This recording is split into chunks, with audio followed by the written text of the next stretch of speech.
공부 톡톡 솔로몬 교실을 찾아온 오늘의 주인공. 얼핏 봐도 진지한 학습 태도, 깔끔한 주변 정리에 질비한 상장까지 공부 고민이 없을 것 같은데요. 수학이나 과학에 관심도 되게 많고 영재활동도 하고 수상도 많이 했거든요. 그런데 영어가 지금 많이 안 돼가지고요. 걱정이 좀 많이 되고 있습니다. 성적으로 이어져서 그런 것도 같고요. 암기를 해야 되고 이런 부분이 자기한테는 안 맞다고 하는데 이번 주인공은 올해 중학교 3학년인 나현이. 다른 과목들은 재미도 있고 성적도 우수한데 유독 영어가 힘들어 고민이랍니다. 어릴 때는 조금 재밌게 했던 것 같은데 중학교 올라오면서부터 힘들어졌던 것 같아요. 이게 아무래도 초등학교보다 중학교는 성적이 더 중요하잖아요. 그래서 약간 재밌게 회화 이런 거보다는 이제 성적을 위해서 공부하다가 보니까 재미와 흥미가 떨어진 것 같아요. 스트레스를 많이 받는 편이고 그리고 진입 장벽이 좀 있는 것 같아요. 저 나름 그거를 한번 깨보고 싶어요. 궁극적인 목표는 그래도 성적을 올리는 거 아닐까 싶어요.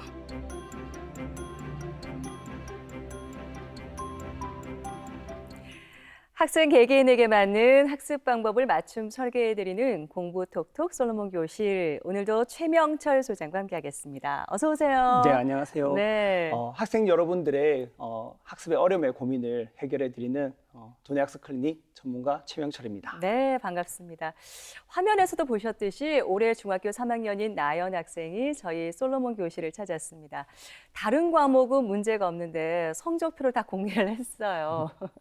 유독 특정 과목만 어려워하는 데는 뭐 여러 가지 이유가 있겠지만 두뇌 과학적 측면에서 봤을 때는 어떻게 해석할 수 있을까요, 소장님? 물론 이제 수많은 이유가 존재하겠지만 뇌과학적인 측면에서 이제 살펴볼 수 있는 이제 크게 몇 가지 이제 이유를 살펴볼 수 있습니다. 이제 첫 번째, 언어를 담당하는 뇌회로의 문제를 들 수가 있는데요. 이제 뇌하면 여러분들이 가장 먼저 생각하시는 게 좌뇌와 우뇌 얘기, 우뇌. 그렇죠, 많이 네. 들어보셨을 겁니다. 네. 이제 이 중에서 언어를 담당하는 데는 좌뇌입니다. 이 좌뇌에 베르니케, 제가 문해력 교실에서도 이제 말씀을 드렸는데, 이제 베르니케 이제 영역이란 부위가 이제 수용성 언어, 이제 언어를 이해하고 받아들이는 영역이거든요. 이게 위치가 왼쪽 측두엽에 이제 관자 마르엽 부위에 있습니다. 그래서 여기서 이제 귀로 들어온 단어를 이해하는 역할을 하고, 또 이제 우리 전두엽이라고 항상 제가 말씀드린 이마엽, 전두엽, 이게 가장 이제 중요한 실행 기능을 담당하고 있는데, 여기 있는 이제 브로카 영역, 이제 표현성 언어 영역입니다. 여기서 이제 문장 구분을 하고 말을 하는 역할을 합니다. 근데 참 재밌는 게 아마 아기들을 보면은 듣는 게 먼저고 말이 먼저일까 고민하시다 보면 느끼시게 될 건데 아마 듣는 게 먼저고 말이 느리다는 걸 아시게 될 겁니다. 이 먼저 이유는 듣고 그렇죠. 말하기가 그 네, 다음이군요. 네, 그 이유가 뭐냐면 이제 베르니케가 이제 브로카보다 먼저 발달을 해요. 우리가 이제 평균적으로 보면은 이제 뉴런의 수초화라 그러는데 이 수초화가 뭐냐면 뉴런이라는 게 이렇게 생겼습니다. 그럼 여기 이제 가지 돌기들이 있는데 여기 이제 지막막이 쌓여요. 그럼 요 뉴런과 뉴런 사이에 지막막이 쌓이면 이제 신경 전달이 속도가 빨라집니다. 이걸 수초화라 그러는데 이제 이게 만 2세 정도 되는 아이들은 이제 그 듣는 게 이제 형성이 되고 이제 수초가 이루어지고 이제 브로카가 만 4세에서 6세 정도에 이제 되어야 됩니다. 그래서 아기들이 이제 듣는 게 먼저 발달하고 말하는 게 느린 이유입니다. 근데 이 회로의 발달이 느리거나 문제가 생기면 이제 언어학습에 어려움을 겪습니다. 예를 들면은 이제 시를 낭송하거나 랩을 하려면 이제 말의 높낮이나 운율 이런 것들이 필요하죠. 근데 요건 이제 우뇌가 담당하거든요. 우리가 이제 보통 이제 좌뇌들은 언어를 직접적으로 이제 담당을 하지만 이 우뇌 역할도 굉장히 중요해요. 그래서 우뇌와 좌뇌 이제 밸런스가 중요한데 아마 이제 우리 MC 같은 경우에는 많이들 이제 연습을 하시는 거 보니까 이제 그런 아까도 뭐 브르르 아라로를 제가 따라는 못하겠는데 그런 거 하시더라고요. 그러니까 그게 아마 음뇌 높낮이나 이런 것들을 중요시하시기 때문에 그래요. 그래서 이게 단순히 이제 좌뇌의 문제라기보다는 이제 우뇌도 이렇게 도와주는 역할을 해줘야 된다는 거죠. 그러니까 여기에 이제 습득하는 과정의 문제들이 생겼을 때 좀 잘 안 된다고 볼 수 있죠. 네. 언어를 담당하는 좌뇌뿐 아니라 우뇌의 역할도 필요한 거군요. 네, 그렇죠. 네, 그렇다면은 특정 과목에 대한 막연한 두려움이나 또 감정이 안 좋은 것도 문제가 될 수 있을까요? 네.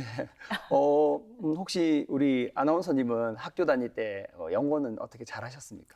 영어는 굉장히 좋아해서 그렇구나. 조금은 예. 했습니다. 근데 대부분 사람들이 이제 영어 울렁증이라고 하죠. 이제 네. 어릴 적에 이제 외국에 여행을 이제 가거나 외국인들이 각자의 기회에서 막 물어보면은 우리나라 사람들 특히 이제 심장이 막 두근두근 그렇죠. 됩니다. 예. 예. 제가 방송만 하면 이제 심장이 두근두근 되는 거와 똑같은데요. 예. 특히 이제 이는 우리나라 이제 교육의 영어 시스템의 문제라고도 볼 수 있어요. 이제 요즘 학생들은 대부분 어린 시절에 이제 원어민 수업을 많이 합니다. 그리고 거기 보면은 이제 대화와 액션 중심의 영어를 많이 하는데요. 이게 문제가 이제 중등 교육에 들어오면서부터 이제 독해, 문법 이런 수업이 이제 딱딱하죠. 사실 그러다 이제 시험을 또 친다는 부담감이 있습니다.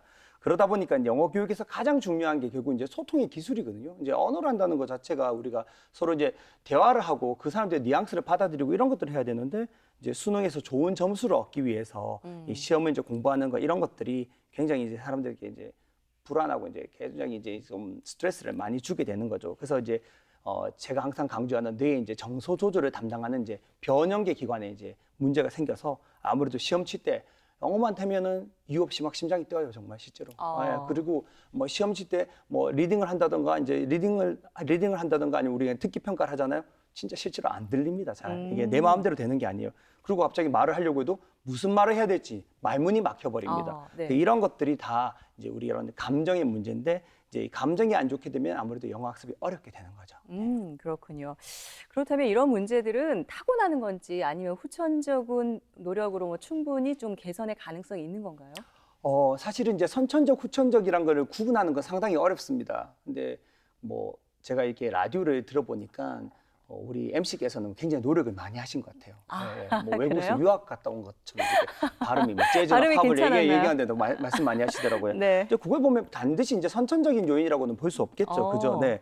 그런데 이런 건 있습니다. 어릴 적에 이제 언어 발달이 좀 특히 느린 친구들 한 번씩 보셨을 거예요. 그죠?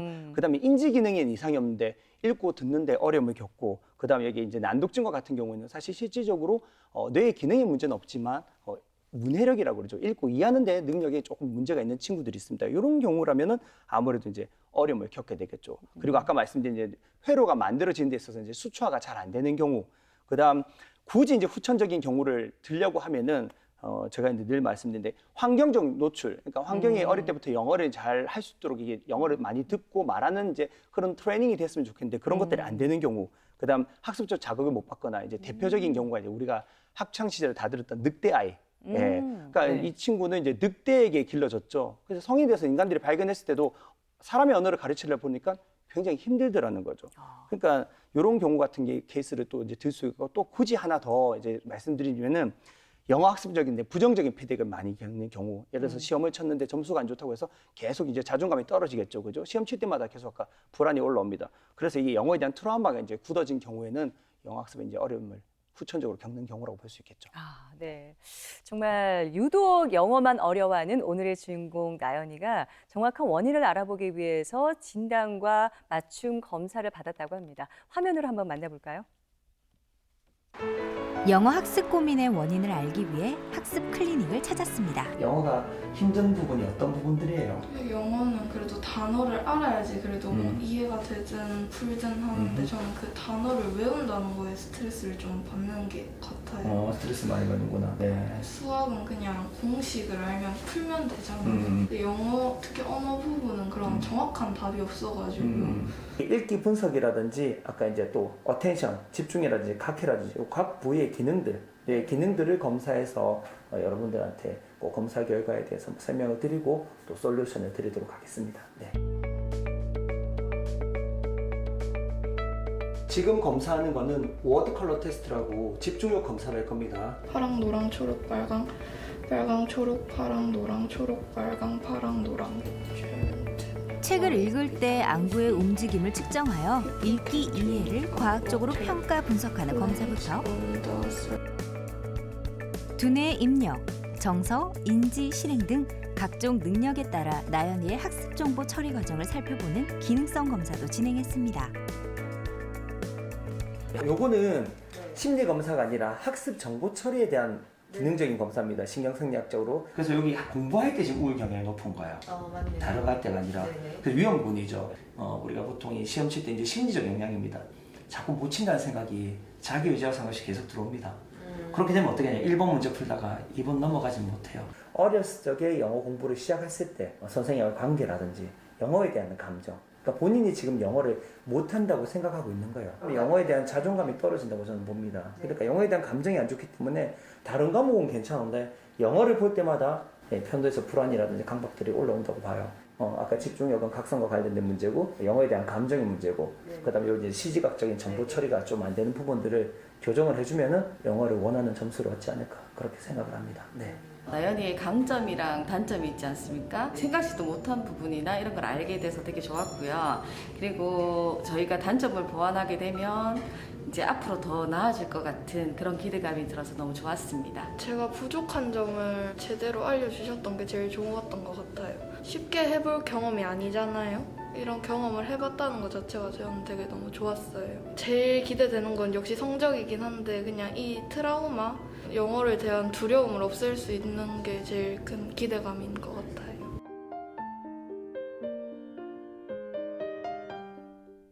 네. 집중력 검사, 읽기 검사, 여러 가지 검사를 받았는데 실제로 나연 학생을 만나보니까 어떠셨어요? 뭐 나연이 학생이 같은 경우에는 아까 성적표도 이제 공개할 만큼 네, 네. 전반적인 학습의 생각이나 태도는 굉장히 좋았습니다. 음. 긍정적이고 또 부모님의 어떤 그런 열정이라 그러죠. 이제 환경도 굉장히 좋았는데 이제 얘가 이제 결론적으로 말씀을 드리면 저도 마찬가지예요. 저도 지금 VCR 보면서 느꼈는데 이 생방송이잖아요. 지금 방송이 나면 이제 울렁증이 막 올라옵니다. 저도 지금 막 심장이 뛰고 아니 잘하고 계시네요. 자꾸 울렁증이 VCR을 있으시대요. 보니까 저기 네. 침착하게 저래 말을 하는데 왜 여기만 나오면 자꾸 제가 네. 말이 꼬이는지 모르겠어요. 마찬가지로 이 친구도 이제 수학적인 논리적 과정에서는 잘 된다는 거죠, 회로가. 그래서 네. 굉장히 정확하게 결과가 나온 학문을 선호해요. 그 뇌에서 선호하는 겁니다. 자기가 잘 되기 때문에. 근데 영어와 같이 이제 언어적인 부분은 이제 표현도 다양하고 특히 이제 제일 어려워하는 게 뉘앙스를 어려워해요. 그러니까 딱 떨어지는 게 아니죠. 그 사람의 생각이나 이런 것들이 다양하다 보니까 이런 이해하는 학문 자체가 이제 어려운 게 아까 말씀드린 대로 자기가 그 부분이 좀 약점이 있는 거예요. 이제 두뇌적인 회로 약점. 그래서 특히 또 이제 보니까 어머니 말씀으로는 어릴 적에는 영어를 재밌게 배웠답니다. 놀이 중심으로, 활동 중심으로 배우다가 중학교 아까 말씀드린 데 오니까 이제 시험을 치고 특히 이제 단어 암기, 나중에도 말씀드리겠지만 이 친구가 워킹 메모리 단기 기억에 조금 어려움을 겪습니다. 그래서 영어 학습에 이제 감정이 나빠진 것이 중요한 원인이라고 좀 생각을 합니다. 여러 가지 검사를 통해서 원인 파악을 해주셨습니다. 그렇다면은 검사 후 또 결과가 어떨지도 궁금한데요. 네, 이제 검사를 몇 가지를 해봤어요. 대표적으로 이제 우리가 이제 전산화된 신경인지 검사가 있습니다. 이제 CNT라고 부르는 건데, 이건 이제 주의 집중력, 이제 청지각, 시지각의 이제 집중력들을 봤고요. 또 단기 기억력이라든지 사고 이제 유연성, 인지 유연성을 검사했습니다. 그리고 이제 HBTS라서 이거는 두뇌 사고의 이제 우성, 이제 두뇌 사고를 통해서 대뇌 피질의 어떤 부분이 강점이고 어떤 부분이 약점을 보는 검사인데요. 요걸 통해서 보니까 이 친구가 그러니까 쉽게 말해서 전뇌는 굉장히 우측 전뇌, 좌측 전뇌는 굉장히 발달했는데 이제 좌측 후뇌의 약점을 좀 보였습니다. 그다음 이제 겐베 신경학적 지배성 유형성 검사도 해봤고 이제 마지막으로 이제 신경생략적 학습 정보 처리 검사 이게 굉장히 중요합니다. 왜냐하면 이제 학습과 관련된 정보 처리하면서 뇌 기능이 어디에 문제점이 있는가를 이제 검사했습니다. 그리고 이제 끝으로 우리 MC께서도 저번에 검사해봤죠. 근데 그때와 좀 다른 걸 발견하셨습니까? 읽기 검사. 그 읽기 검사 좀 뭐가 저는 달랐죠? 그때 한글로 된 글을 그렇죠. 읽었고요. 영어로 된 글을 읽었고요. 이번에 이제 영어가 이제 안 된 친구라서 더 영어로. 난이도가 높았어요, 저보다. 예, 영어가 난이도 높은 게 아니라 영어로 된 거를 이제 검사를 하지만 영어가 잘 읽어지는지를 이제 본 거죠. 네. 그래서 이제 그걸 분석을 해보니까 종합적으로 제가 봤을 때 타 과목에서 영어에 대한 아까 말씀드린 감정이 좋지가 못해요, 사실은. 예. 그렇군요. 예, 그러니까 이게 결국은 감정이 왜 좋지 않느냐, 피드백이 좋지 않다는 거거든요. 그럼 왜 그러냐? 이제 주의 집중력이 조금 떨어집니다. 아까 워드 컬러 테스트랑 결과를 좀 보여드렸는데 이제 거기 보면 이제 주의 집중력이 좀 떨어지고 그다음 듣는 집중력, 청지각적 집중력이 조금 일반적인 친구보다는 조금 떨어지는 걸 봤어요. 그러다 보니까 이 전두엽에는 이제 단기 기억을 저장하는 워킹 메모리 작업 기억이 있는데 여기 저장이 빨리빨리 잘 안 되는 거예요. 그러니까 아까 호소했던 게 저는 단어 암기가 어려워요. 결국은 뭐냐? 그러니까 뇌의 기능적인 부분이 조금 떨어졌다는 거죠. 그리고 이제 읽기 분석 검사라는 이제 VCR을 보셨을 거예요. 이제 보니까 눈으로 읽고 듣는 타이밍이 중요합니다. 그러니까 무조건 빨리 읽는다가 중요한 게 아니라 읽으면서 이제 소리를 자기가 이제 계속 들으면서 이제 가져야 되거든요. 그래서 이제 이 친구가 그런 기능이 떨어지는 걸 좀 봤어요. 그래서 결과적으로 보니까 뭐 전반적으로 영어에 대한 감정이라든지 기능적인 부분이 있지만 제일 중요한 거는 결과적으로 본인이 이거를 어떻게 받아들이냐가 굉장히 중요하다고 생각을 합니다. 지금 내가 영어를 못하는 게 아니라 내가 이 부분이 좀 약하니까 내가 잘하는 방법으로 좀 바꿔가야겠다는 생각을 많이 해줘야 될 것 같아요. 왜냐하면 이게 잘 안 되니까 자꾸 탐닉이 올라오는 거예요. 네, 탐닉이라는 게 뭐냐면 내가 힘든 건 자꾸 도주회피 현상 미룹니다. 그러면서 대신해서 이제 도파민을 얻으려고 하니까 내가 좋아하는 것만 자꾸 하죠. 그러니까 당연히 공부할 때 영어보다 뭘 좋아하겠어요? 수학을 좋아할까? 수학만 자꾸 보죠. 영어를 안 하죠. 그러니까 이런 결과가 오니까 오히려 더 학습에 대한 영어는 기능적으로 떨어지는 결과가 나타나게 되는 거죠. 네, 정말 나연 학생에 대해서 정확한 진단을 해주셨는데 그럼 앞으로는 어떻게 개선해 나갈 수 있을지도 궁금한데요. 네, 지금 이제 먼저 제일 중요한 게 이 친구가 지금 안 되는 부분들을 개선을 해주는 게 중요합니다. 그러기 위해서는 뭐냐면은 아까 검사 분석 결과에 맞춰서 내 기능적인 부분.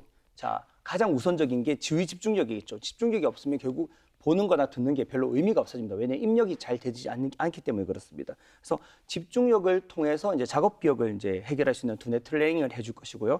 그럼 이 내 기능적인 문제가 해결이 되면 본인이 느낍니다.